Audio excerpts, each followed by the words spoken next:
¿En qué consiste un sistema complejo? Y a dar una definición más o menos provisoria, que voy a llamar sistema complejo, o he llamado en numerosos escritos sistema complejo, a un sistema cuyos elementos son heterogéneos en el sentido de que pertenecen al dominio de distintas disciplinas, pero son elementos que interactúan entre sí de tal manera que son interdefinibles. La característica de un sistema complejo es la interdefinibilidad. Cuando yo estoy en un sistema agrario, el suelo, el clima, el tipo de producción, la tecnología que se usa, la manera de trabajar, los campesinos, la economía, no son cosas que podemos desintegrar, estudiar por separado y después poner fuera. Son cosas que una modificación de una de ellas actúa en cadena y va repercutiendo en todas las otras. Es un sistema no descomponible. No todo conjunto de elementos es un sistema. No todo sistema de elementos heterogéneos es un sistema complejo. No todo estudio de las partes de un sistema, de conjuntos de partes de un sistema, es un estudio interdisciplinario. Es una forma de trabajar que significa que una misma problemática es analizada desde distintos ángulos, pero no separadamente.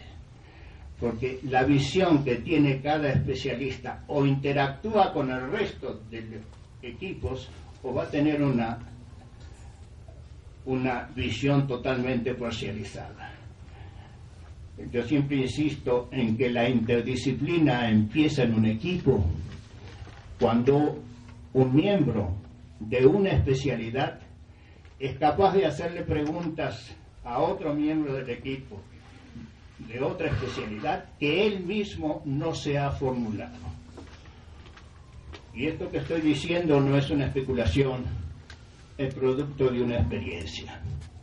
La interdisciplina es una manera de estudiar un sistema complejo. Mi definición de interdisciplina es eso. Por eso el tema es investigación interdisciplinaria de sistemas complejos, que no es investigación disciplinaria justo junto con sistemas complejos, es el nombre de apellido de una sola entidad, si ustedes quieren decirlo de esa manera. A principios de los años 70 hubo enormes sequías en casi todos los continentes, hubo una mortandad tremenda, hubo una desnutrición muy extendida, sobre todo en el África, en la India, en partes de Latinoamérica. Yo seguía funcionando como meteorólogo en aquella época y climatólogo. Y la pregunta que me hicieron es, ¿por qué esta sequía tuvo efectos tan terribles? En esa época me dediqué a estudiar todas las sequías que había habido en el África desde el principio del siglo.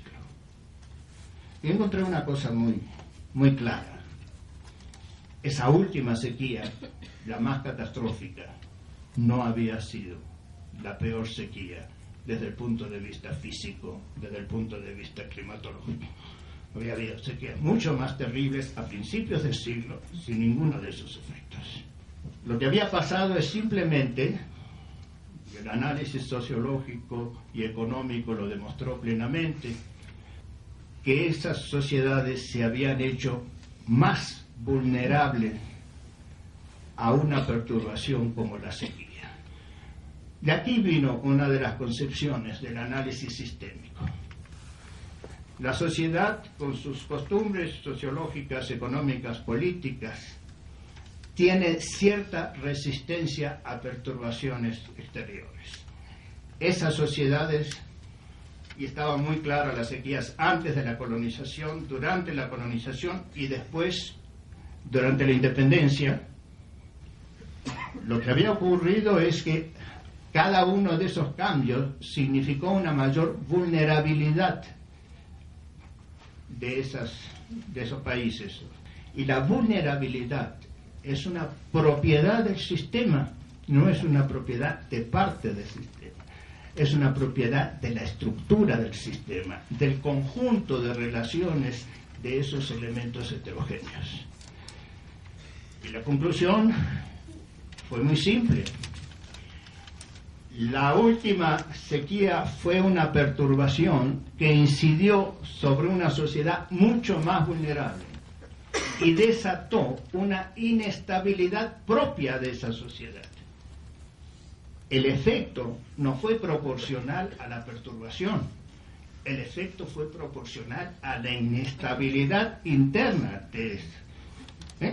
Digamos, yo pongo esto al borde, o como lo hice ahora, un pequeño empuje significa una catástrofe, se cae.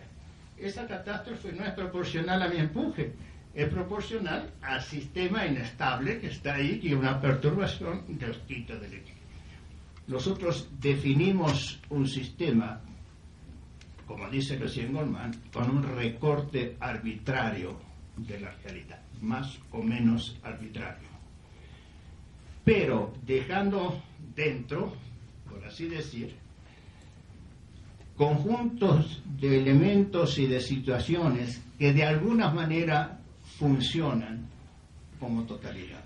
Y ese recorte lo hacemos más o menos arbitrario, definimos el sistema, pero la definición final del sistema termina con la investigación, porque esos recortes que hemos hecho hay que ajustarlos. El problema no es tanto el recorte, sino cómo tomamos en cuenta lo que está afuera y su interacción con lo que está dentro.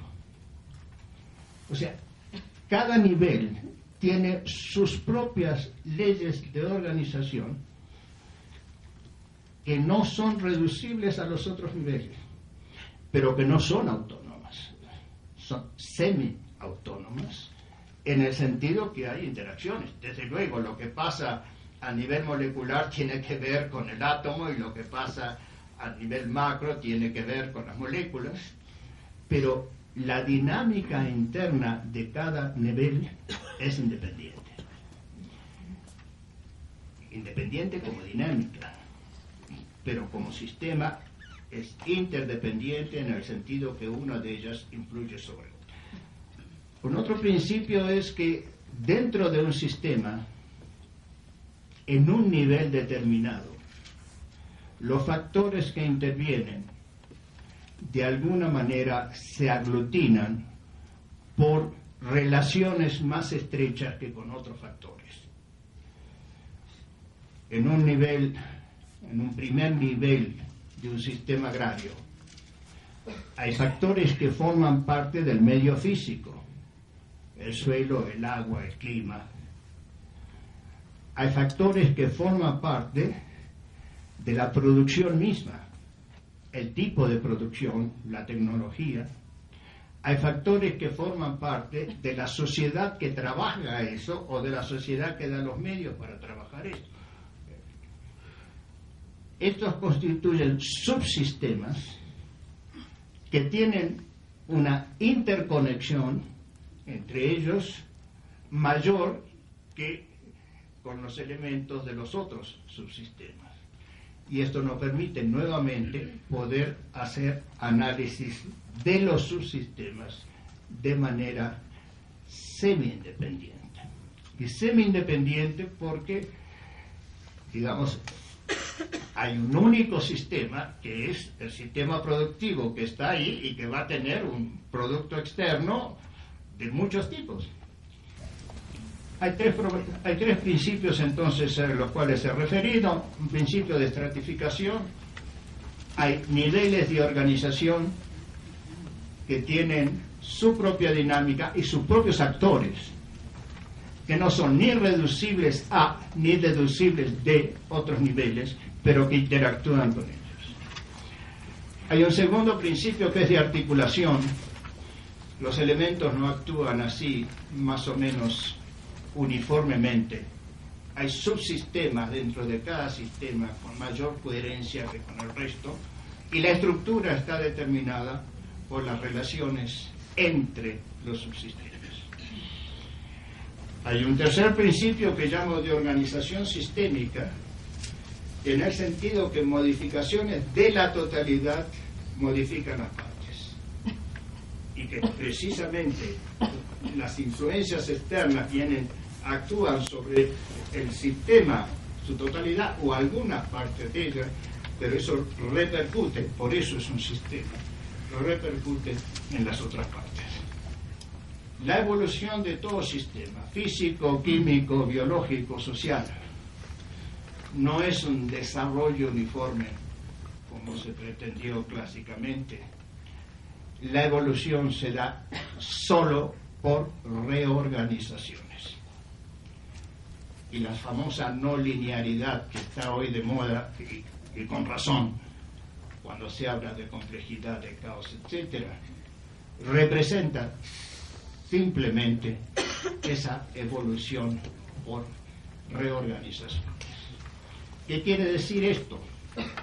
Quiere decir que un sistema, en la medida que se conformó como sistema, quiere decir que tiene un mecanismo de compensaciones que le ha evitado desintegrarse como sistema.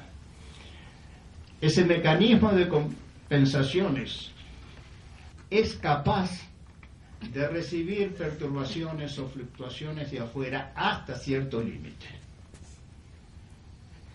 La propiedad de vulnerabilidad, que es una propiedad del sistema, o de resiliencia, que sería la opuesta a esa, la capacidad de absorber las perturbaciones, tiene un límite en todos los sistemas.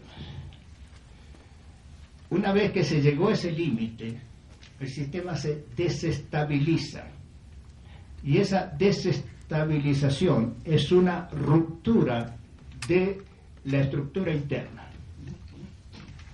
Esa ruptura significa desorganización. Se continúa la perturbación. El sistema de compensaciones que está inherente a este sistema que estamos estudiando reorganiza, y esto no es teleológico, pero usa un lenguaje teleológico, reorganiza las relaciones de tal manera que puede formar una nueva estructura capaz de absorber la perturbación que antes desestabilizó. Y en eso consiste una reorganización.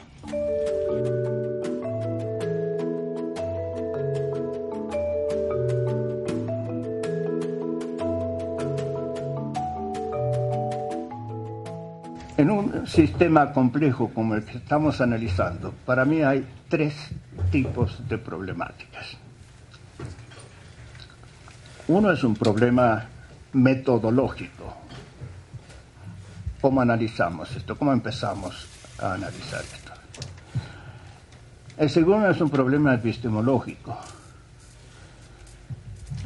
¿Cómo conocemos las cosas? ¿Cómo llegamos a conocer algo? El tercero es un problema ontológico. ¿A qué realidad, a qué tipo de realidad nos estamos refiriendo? En general, en los análisis de sistemas se habla más de la metodología de trabajo, que tampoco es metodología conceptual, sino procedimientos de trabajo. A la epistemología se suele hacer referencia, pero más bien como adorno, porque queda bien hablar de epistemología. Y la ontología queda absolutamente fuera de la discusión. Pero yo creo que es sumamente importante invertir el problema. Invertir el problema porque es la concepción epistemológica, lo que he llamado el marco epistémico, la idea que tiene el investigador o los investigadores acerca del tipo de realidad con el cual se está confrontando, y no quedarse con frías estadísticas que no sabe qué tipo de relaciones tiene. Yo empiezo por la epistemología, de la cual se desprende una ontología, y que es la que gobierna siempre la metodología. Toda metodología tiene subyacente una concepción del conocimiento, en general implícita, en general no ni el propio investigador en general tiene conciencia del tipo de marco epistémico dentro del cual está trabajando. Y precisamente la ideología es eso, está subyacente. Y solamente el que analiza o se analiza puede llegar a poner en evidencia su propia ideología. Entonces, para mí se trata de un problema, en principio, epistemológico, que guía una cierta metodología y que conduce a una cierta concepción de la realidad. ¿Por qué hablo de una interdisciplinariedad sistémica que no es conjunto de disciplinas? En el ejemplo que he dado de los sistemas naturales, como el que estudié en el Sahel, la interdisciplinariedad se da en el equipo de manera natural. Y se manifiesta la interdisciplinariedad cuando alguien de una especialidad le puede hacer preguntas al de otra especialidad que el otro no se formuló. Ahí es cuando desde una disciplina se ve el problema, pero con un enfoque distinto, y entonces descubre observables distintos y descubre relaciones distintas que al especialista se le había escapado. En el fondo, esto responde a un principio muy general. Los grandes avances en una investigación, como las grandes transformaciones en la ciencia, no se deben haber encontrado nuevas respuestas para las viejas preguntas. Se debe haber encontrado nuevas preguntas para los viejos problemas. Es la pregunta la que guía la investigación. Y el avance consiste más en encontrar preguntas pertinentes en los problemas ya dados que en encontrar nuevas respuestas al problema viejo. No quiere decir que esto otro no funcione, pero sí está, la investigación está en la pregunta. Y la llave de la investigación interdisciplinaria, el motor de un equipo interdisciplinario, está en la capacidad de interrogarse mutuamente sobre esa problemática. En cada una de las investigaciones es el objeto de estudio el que plantea los problemas. Y en el caso de Sahel, fueron las respuestas que pude mostrar que eran contradictorias e infundadas las que me llevaron a nuevas preguntas, pero provinieron del objeto de estudio, no de la disciplina. Por eso hice la distinción. Para mí la interdisciplina, pero voy a volver ahora un poco más a detalles, lo hace un equipo. La interdisciplina es trabajo de un equipo interdisciplinario, pero con alguien que dé una visión de conjunto, que haya analizado el conjunto de las problemáticas. Para mí un equipo interdisciplinario es como una orquesta. Con un grupo de solistas no se hace una gran orquesta sinfónica, sino un director. El director no solamente da la entrada a los instrumentos, el director da la interpretación de los datos.